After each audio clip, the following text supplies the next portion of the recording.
Everybody, I'm going to get us started and then let our speaker do a great presentation today. But as always, before we get started, just want to remind everybody that we have a ton of resources out there for you.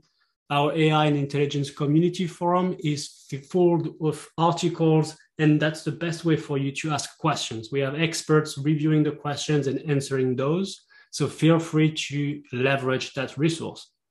To access that, we have an easy link for you. It's simply sn.works/AI. That's our AI and Intelligence Community Forum. Our recordings are available on the Now Community YouTube, along with recordings of all the other academies and additional content. So that's also something we recommend that you can look at. If you're interested in getting started with a broad understanding of our AI solutions, we recommend you take that course on Now Learning. Get started with AI solutions, that's on Now Learning.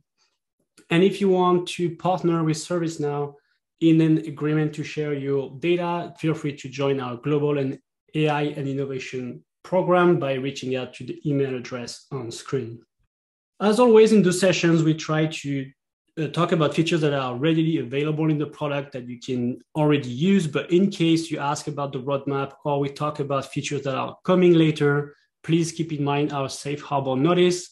It just means that if we talk about forward-looking statements, you always have to check with your account team before making a purchasing decision. If you are new to AI Academy, what is that? So simply an academy is ideas that we bring for you.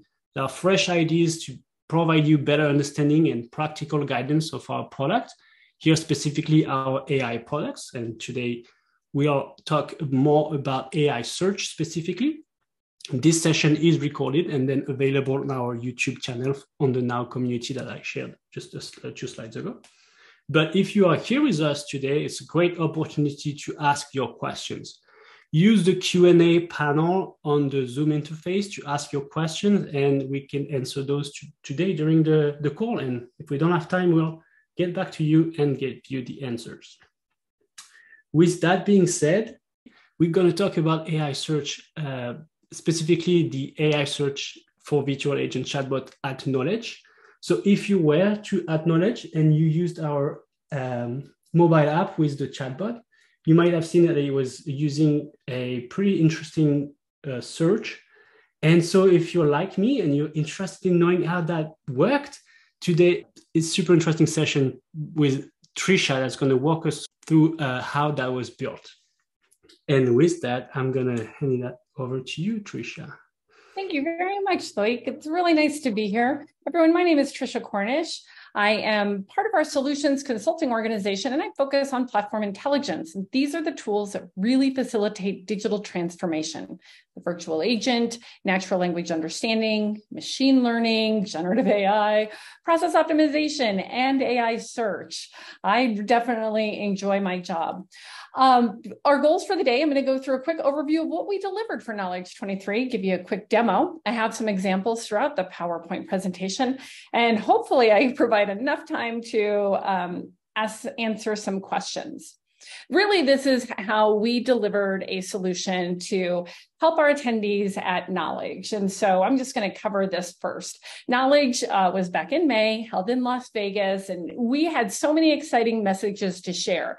The theme around Knowledge and ServiceNow this year is yes. Whether you want to reduce costs or increase productivity, yes, we can do them both. So it was all around collaboration, inspiration, celebration, and community.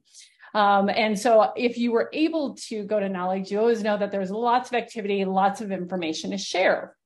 We try and help our attendees find their way around to different labs, different places in the venue, because Las Vegas hotels are huge, but the conference center in Las Vegas is remarkable. And then there are so many places where we're sharing information, from the hackathon to the meeting center, to the training labs, as well as the exhibit hall. How's a person supposed to find their way around? Well, we delivered an events mobile app. and it had all of it centralized. It was really a great tool that attendees could download even before they arrived in Vegas, where they could build their agenda of sessions they were interested in, perhaps labs they wanted to check out. We gave them maps to the venue. There was also a game opportunity. So you could kind of walk around and explore perhaps new areas that were new to you and score points and get points from the ServiceNow merchandise store. ServiceNow doesn't do this alone. We have our partners working with us. So we have sponsors and partners that you can check in with, as well as our sponsor ads, notifications, and this, the virtual agent. So if you think about it, there was a lot of content in the events mobile app that I was not responsible for. I did this with a team of people, but there are some things that we wanted to provide through the virtual agent.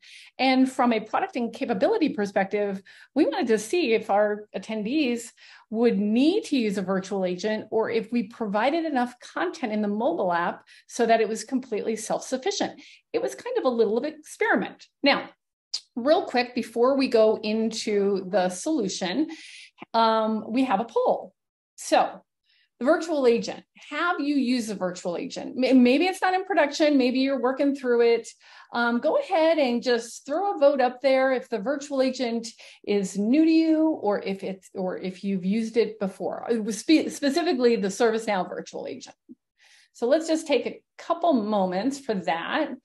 Like, I'll let you tell me when we've got a good amount of votes. Yeah, absolutely. We already at almost 70%. So it's Great. Going fast. Whoop. Wait, what's the verdict? Fingers crossed. I feel like. All right. Yeah, I think that sounds good about now. 70% participated and 73% have used the virtual agent. That's pretty good. That's fantastic. Okay, great. So if you have used the virtual agent, and here's just an example of the instance we were using to prepare for knowledge. There we go, 74 to 26. That's a good amount. So for the participants that are new to the virtual agent, I'm going to give you a little taste of it. There's another academy completely dedicated to the virtual agent, but today's academy is really focused on how we used the virtual agent to surface AI search results. So what we did is we built all of the virtual agent topics within one of our instances that we made available. And then we created a greeting. We created some quick tips like what's the Wi-Fi, which by the way, was the most popular topic. How do people connect to the Wi-Fi? And that's pretty much the whole engagement. Now this portal, this was gone. It was inserted into an iframe that was part of the mobile app. So for our testing, for our builds, we didn't need to do anything more than just make the chatbot available. And then we did all the behind the scenes configuration in the instance. But if you're new to the virtual agent, you might not be familiar with the structure of our conversations. And the reason why I bring this up is this is going to impact the way we search for content. So in our chatbot conversation structure, we have individual topic components that come together to surface a conversation like you just saw with my guest Wi-Fi. We have a greeting, which I can completely configure. We have topic discovery, which is show me available topics. And then we have what we call purpose topics. In my example that I just showed, that would have been the guest Wi-Fi. These are the virtual agent guided back and forth for, say, update my equipment, reset password, manage meetings. Now, if this is all I have in my virtual agent, I might also have my catalog and my knowledge base available. And I'm going to make available through what we call our fallback.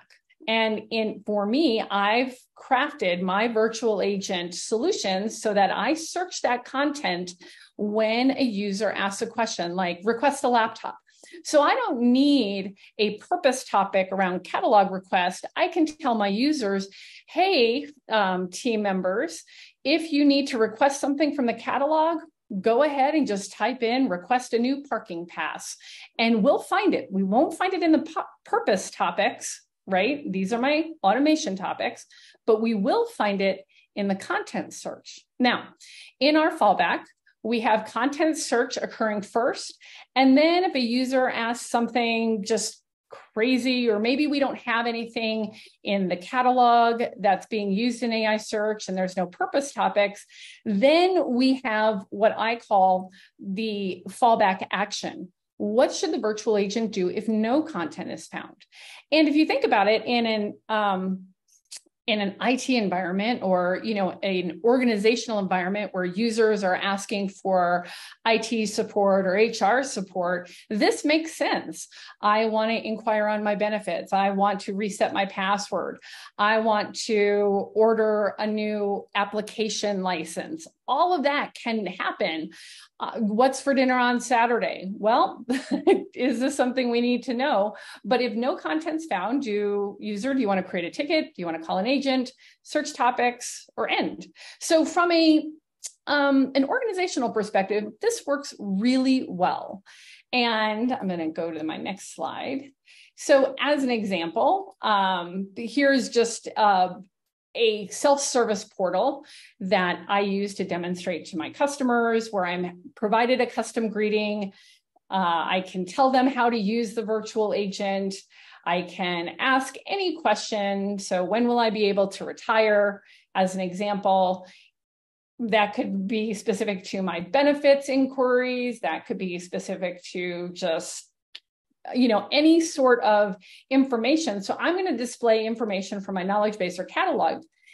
This is then, if I say I need more help, I can do some follow-up. So I haven't found any content or actions. And so now I can create a ticket or send it to a human. So this is what the experience is traditionally that I work with a lot of my customers with. But here's the thing. At Knowledge, we're not in a traditional environment, right? I've got attendees from all over who have a variety of experience with ServiceNow. We have some attendees that have never seen ServiceNow's capabilities in the platform. So I have to be aware of the users that are new to the ServiceNow ecosystem, to Knowledge. There's no historical information available. Whoops. There's nothing for me to build actual virtual agent topics on. Additionally, it's a 3 to 5 day event. There's really, once it's out there, I'm kind of living with whatever I delivered. I'm also working with unauthenticated users. So again, going back to a variety of skill sets, I also have to just keep in mind that it's unauthenticated information that I'm making available to our users. There's also no follow-up and assistance. So whereas in my organizational chatbot, I could say, do you want to create a ticket? Do you want to speak to an agent? I can't do that here. So I'm going to be changing my virtual agent so that I can make it more self-service friendly in this conference environment. And finally, and this is no small thing, the mobile app, which I was only a small part of, it's pretty amazing. It's already got venue information and session information. So I had to think through how I wanted the virtual agent to exist within this mobile app. And so I thought of 3 applied principles. So the chat experience is really just Q&A. We have to make it very quick for users to ask a question and get an answer. From hello to goodbye, we have to make it fun and exciting and really focused on the Knowledge 23 experience. So in the organizational chatbot environment, where I might be delivering a self-service experience across my enterprise, it's a little bit different here at Knowledge. It is just Q&A. So in that case, I need to make search work first. And if I make search work first, that means I have to surface the right content, or I have to direct users to a helpful resource, right? It's not counter to what's going on at Knowledge. I have to make it additive. So because the mobile app, even though my virtual agent is embedded in the mobile app, I have to make sure that I'm not creating a conflict of information. So whatever information exists in the mobile app, I'm going to surface some of that in my virtual agent. And if the user can't find any information around there, I need to direct the user to an ambassador, to a real person. So I have to change my fallback action to direct the user to go ask an ambassador for help or go to the help desk. And this was actually new to me in this experience. Not all users are equal in their work habits. So we might have very experienced ServiceNow participants who like to navigate versus just asking open-ended queries. So I needed to make sure that I provided an experience for all types of users and all experience levels. And so that's where I came up with this Knowledge 23 chatbot experience. So quick experience, one and done, questions asked and answered. We're going to make it completely conversational, and we're going to make sure the branding reinforces Knowledge 23. We're only going to display publicly available information. So anything I put in the knowledge base, any custom information that I'm going to surface from tables that I made as part of my AI search resources, are publicly available information where I have set my security so unauthenticated public users can review it. I also need to make sure that the information works in a primarily mobile environment. So we did have iPads at Knowledge, and we had kiosks, but really people might be picking this up from their phone. And so the content that I surfaced was pretty summarized, had to be short and sweet with no links that clicked anywhere else. So I changed the way my conversation structure looked. So as an example, I have a custom Knowledge 23 greeting. I still have my topic discovery, which I'll show you in a minute. But then really what I got to was my Knowledge 23 content search. And this is really where I spent a good amount of time preparing my Knowledge 23 sources for venue information, sessions, and speakers. I made sure that I could find FAQs, product areas, because the team that I was working with were providing me some sample questions based on experience.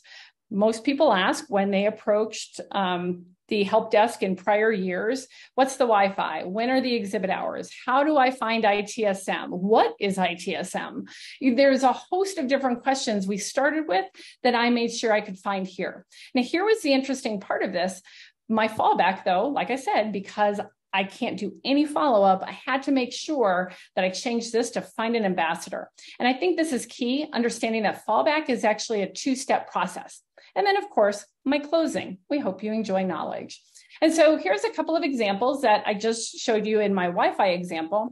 We have our custom greeting, which I tried to guide users who might be familiar with a chatbot, how to query some helpful information. Here's how you can ask for sessions, for speakers, for venue information, and here's how to ask FAQs. Can I buy a day pass? When is One Republic playing? Things like that. Promoted topics are a feature in the virtual agent that helps us surface the most helpful topics. Now, we just know from attending conferences and live events, the most common question is, how do I connect to the Wi-Fi? Or, what's happening today that I really need to pay attention to? So I did create a couple of topics so I could surface maps, so I could present today's keynotes, or so that I could answer the question for the Wi-Fi. Where I did need to point a user to an ambassador, I tried to make it as visually appealing as possible and say, look for this shirt. And then, of course, identifying in the close what our hashtag was so we could share on social media. So that really was the goal within our virtual agent. Now, here's the second part that I really want to jump to, and this is make search work first. And when we make search work first, what we need to do is make sure the content of search is more than just knowledge base. So I had vocabulary, I had custom tables for my venues and speakers. I had knowledge-based articles for my product pages, and I pulled that together in my AI search resource. And I'm going to pull this up for you.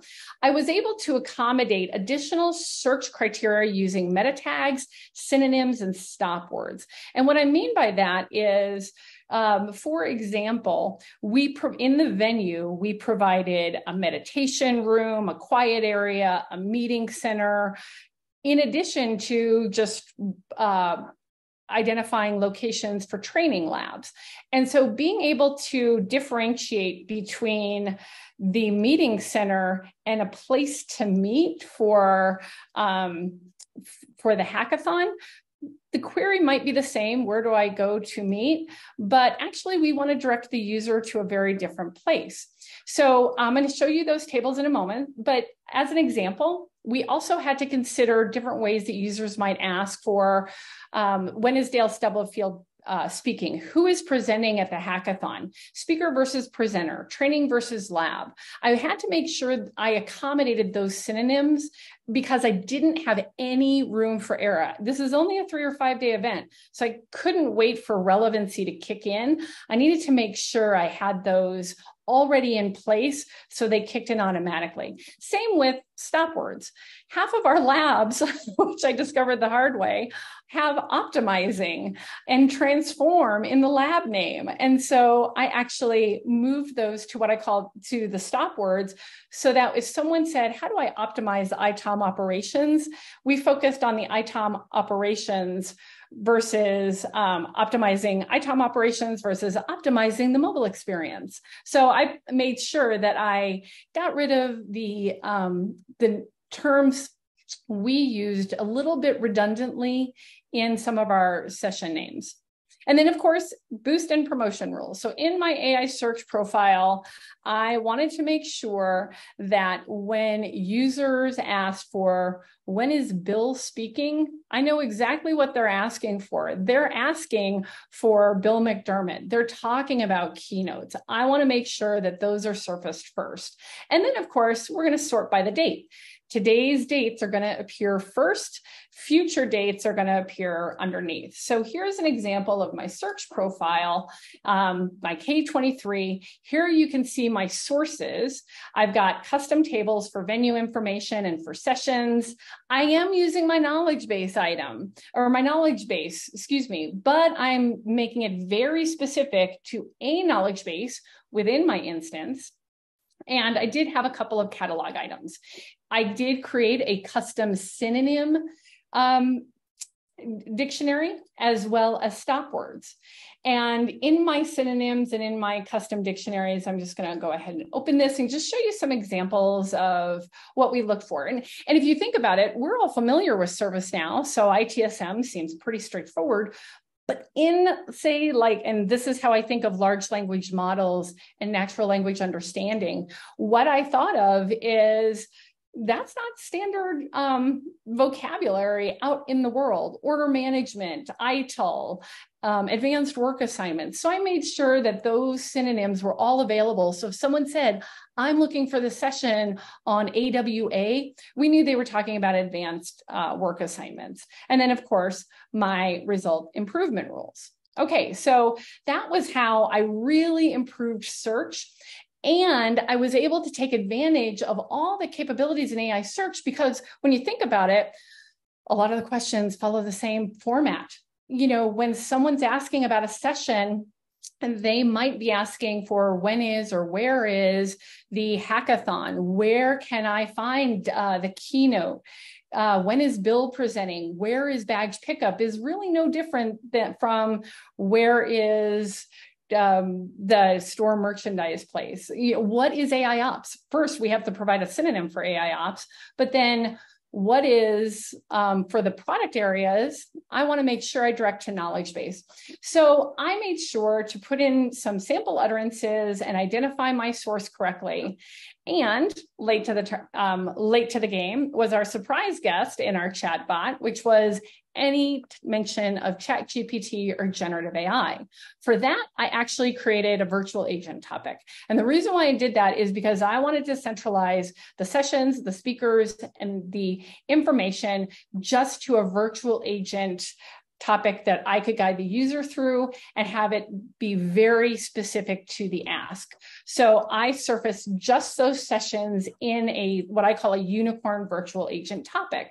And so this resulted in just a better user experience. So here's some examples of our EVAM consideration. So if I asked, when is Chuck Tomasi presenting? I could find information about Chuck and see when he's organizing the meetup.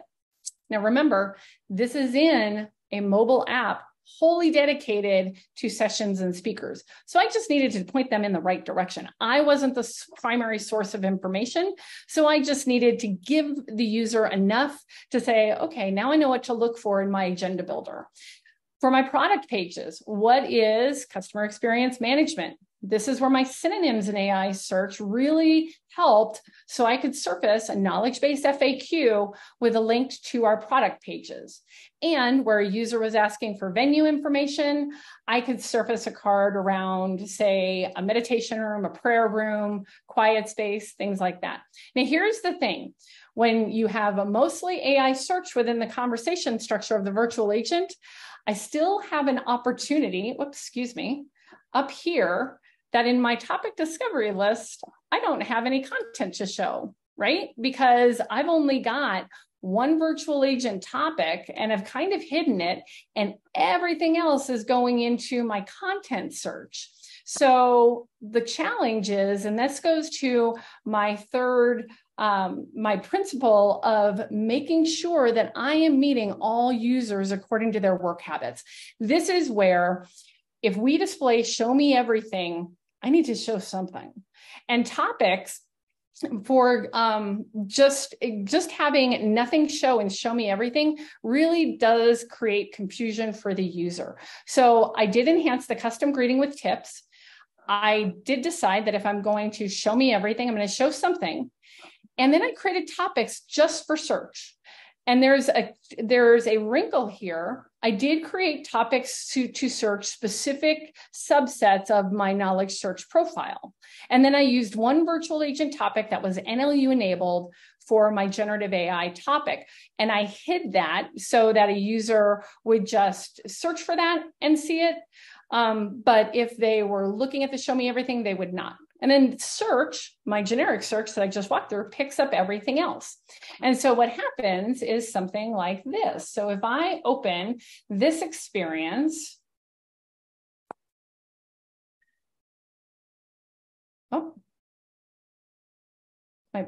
so here I have a way to help users navigate through some search ideas. So they can type in their request here. I'm helping with promoted topics, but this guy, up until I created some basic topics, was empty. And so what I did was I just said, let's create a topic around, let's make the maps, which I'm displaying in my promoted topics. That's going to be available on the list. If I show, let's go back to my show me everything. Now you notice ChatGPT is not on here, but let's go ahead and let's look at venue and event center information. So if you think about a user who is just kind of poking around, they're like, okay, where is baggage pickup? So this is what we're doing. We're helping the user who navigates versus just typing it in at the main level. And so that's what I wanted to get to. The show me everything list had to be a little bit more specific and user-friendly, but what I had to do here was I had to make it navigation only. So I turned off NLU for these topics. I enabled NLU for just this topic, and this enabled me to balance my virtual agent NLU with my AI search content. And that I thought was worth sharing because when I work with customers on the virtual agent, we're thinking about NLU. We're thinking about how users go through this conversation structure to determine if the virtual agent can help them self-solve. But if I'm providing a lot of information, there might be opportunities where I just want to get to content, but that's not necessarily the most user-friendly approach. In this case, just providing a topic that is available from the list, so I see it on the show me everything, that someone can ask, is there a dress code, and get it answered, I'm accommodating their work habits within my conversation structure. Okay, and so I think we've gone through the demo, and I did create just a quick wrap up right here so you could see it in action. And so it's branded. I moved it down to make it a little bit more mobile friendly so you wouldn't see the service portal login page. taking up the whole screen. So here, where can I find a coffee station? If you were at Knowledge, we had a few demos in the hackathon around a coffee flow business process, which were pretty neat. So I'm answering a question around the venue coffee station.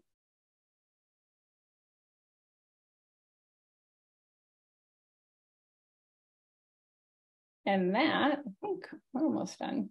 Oh, no, we're pretty much it. I know we're over time and I want to be respectful of time. How are we doing on questions? Any questions that we need to bring up in the conversation, Loic? Yeah, we do have one question. Sure. Somebody was asking you, what's the best or the most efficient way to find your stop words? So, for example, you mentioned that optimize and transform should be stop words. Like, how do you go about finding those? That's a great question. And what's unfortunate is that I found that pretty quickly through testing because I was just grabbing a couple of session topics and I threw them in. And because AI search surfaces multiple results at once, that's how I saw that when I put in when is the optimized ITOM operations session, I got 5 results from AI search saying, here's optimized ITOM, here's optimized mobile apps, and I was like, oh, well, I need to get rid of the word optimize. So it's just through testing. Nice. Or that's how I did it. I'm sure there's a more efficient way to do it in the real world, but for this, if you think about it, I had a limited data set. And it was pretty fixed and finite for a very short amount of time. So that's how I did it. No, that's great. Yeah, it sounds like in that case, in the context of the knowledge event, optimize and transform are words that we use a lot in the title of the session, and they probably create noise in your search results. So great way to find those there through testing and make sure we filter them out. Yeah, Vanessa asked a really great question in the chat, how to make AI search, the virtual agent point to AI search. Just real quick, and Vanessa, if you're still on the call, thanks for staying with us, but I do want to answer your question. When we have what we call a conversational experience, where we configure the components of a conversation, and it might be portal specific or language specific, but you'll see 2 areas for 2 topics called AI search fallback and then fallback. And when AI search is activated in your instance, this AI search fallback topic in your conversational experience becomes active. So that's how you make the virtual agent point to AI search. We provide an out-of-the-box conversation topic that uses the AI search topic block. And then in my case, where I created a custom content search profile, I can just update that mapping so that it points to that search application. So it's really stored in the conversational experience on the virtual agent, but that's how we point to AI search. And I hope that answered your question. That was in the chat, Loic, but I thought that was pretty important. Good question. Yeah, absolutely. Yeah, and if we had to, the session today was packed with best practices. I hope everybody captured all of that, both for the virtual agent and for AI search. When we, the 75 or 74% of our participants who said are using the virtual agent, I would hope that most of them now see the value of using AI search as well in the virtual agent. I did answer another question that the AI search for HR knowledge, I believe it's just a default dictionary. I don't believe we make it specific to the workflows. I think it's just one dictionary. I'm pretty sure that it's, and it's pretty generic. It's actually like when I created my product areas source. So what ITOM, ITSM, HR, customer experience, I actually created that whole dictionary around those ServiceNow acronyms. You could think that would be in our dictionary, but it's not. So I think the default dictionary is pretty basic. I hope that answered your question, Shana McGathy. Let's see, anybody else? And if you have to drop, Thank you, but I'm just going to stay on and make sure we've answered our questions. Okay, Tiago, AI search. You can't do AI search on CMDB. You can do it on requests and incidents. And this might be a good follow-up conversation on best practices for retention policy and filter conditions to make that a very meaningful search. If you think about it, what we're searching when we're surfacing these results to users might not be the millions of task records that we have in our tables, but CMDB is not available for AI search just because of the complexity of the CMDB. And Edson, as a brief overview about the search matrix dashboard, I think the dashboards and search analytics might be a better topic because I think I've overstayed my welcome here. Yeah, and we did a session 2 weeks ago when we talked a little bit about the search metrics, and there was a session last year. So I would encourage you to look at the previous recordings. We covered user search metrics in the past, but if that's a topic you're super interested about, we'll make sure to have another session for that in the future. And Tiago, if you are still on the line, Paul provided some additional insight that if you still have contextual search, so Zing, you can use the CMDB there. Thank you, Paul. That is good information to know.